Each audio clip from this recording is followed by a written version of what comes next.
বাবা বিশাল বড় একটা পেটি এসছে। কি এসছে? আরে অনেক কিছু অর্ডার দিয়েছি। কি এসছে এটার মধ্যে? আগে সেটা দেখি না। বাবা এই এত জিনিস, এটা এরপর রাখার জন্য আলাদা একটা বাড়ি কিনতে হবে আমার যা মনে হচ্ছে, বা ফ্ল্যাট কিনতে হবে। বলো তো এত বড় বড় জিনিস রাখা সম্ভব? এই ঘরের মধ্যে হাফ জায়গা এগুলোতে নিয়ে নেবে, কিন্তু জিনিসটা কিন্তু খুব কাজে। এই দেখো কি এসছে এটা। ও বুঝতে পারছো কি এসছে? বলো তো, বলো কি এসছে এটা। এই দেখো, জিনিসটা সুন্দর না? এই যে প্লাগ দিয়ে এইভাবে। ভালো হয়েছে না মা? ভালো হয়েছে। এই যে তুমি এর মধ্যে পা দিয়ে, এই যে গরম জল এখানে অটোমেটিক গরম হবে জল ঢেলে দিবে, আর এইটা নিজে থেকে ঘুরবে, বুঝেছো? ঘুরে পায়ের তলাটা আরাম দেবে। আর এটা হচ্ছে, এটা কি বলতো, ঝামা। ওটা দিয়ে পার গোড়ালি, এটা গোড়ালিতে দিলে পায়ের গোড়ালি পরিষ্কার হবে। এর ভিতরে জল দিতে হবে না? হ্যাঁ, জল দিয়ে জলটা গরম হবে, আর এখান থেকে বুড়বুড়ি বুড়বুড়ি হবে। হয়ে ব্যাপারটা আমি যখন চালাবো তোমাদের দেখাচ্ছি, দেখাবো খালি। জলকেলি করছে, এই দেখো কি মজা। এই দেখো পায়ে মাসাজ হচ্ছে। এই দেখো মাসাজ একটা ঘুরছে নিজে থেকে, দেখো। এদিকে নিয়ে আসো, বোঝা যাচ্ছে? ওই যে ওখানে জলটা ফুটছে, মাসাজ একটা। এই যে চাপলাম, এই যে এই জিনিসটা এই যে ঘুরতে শুরু করেছে। এটা কিন্তু কোনো কারেন্ট ফারেন্টের কোনো ভয় নেই। ভিতরের জলটা কিন্তু সুন্দর গরম, আর এই যে সুন্দর ঘুরছে জিনিসটা। আর যে কি আরাম লাগছে পায়ে। শোনো, তোমার তো কাজ কমে গেল।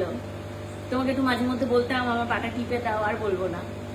এইটাতে পাটা দারুণ নিয়ে হচ্ছে, তলাটা খুব ভালো কাজ হচ্ছে। তোমার পাটাও ভালো স্পা করে নেওয়া যাবে।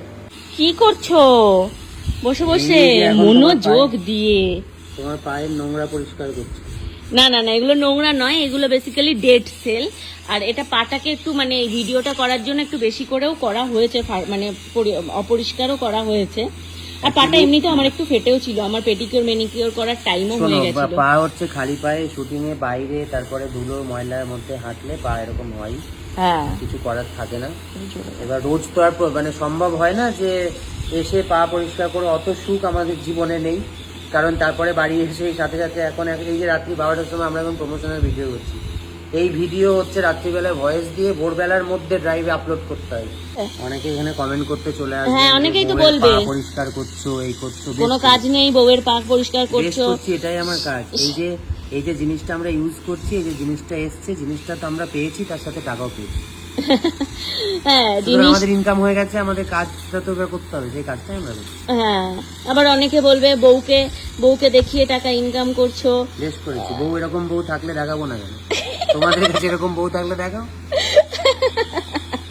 বউ যদি প্রোডাক্টিভ হয় দেখাবো না কেন? বউয়ের ট্যালেন্ট আছে, বউ দেখাচ্ছে। তোমার বউয়ের ট্যালেন্ট থাকলে তুমিও দেখাও। একদমই তাই, কেউ তো বারণ করেনি। ওই ট্যালেন্ট থাকলে দেখাও। তোমার বউ যদি এরকম একজন প্রোডাক্টিভ হয়, যে সেও কিছু করে মানে করতে পারবে, করে ইনকাম করার ক্ষমতা আছে, তাহলে তাকে দিয়ে করো, অবশ্যই করো। তারও দুটো হাত পা আছে, দুটো চোখ আছে, মুখ আছে, সবই সেও করতে পারে। সে কেন করবে না? সে কেন ইনকাম করবে না?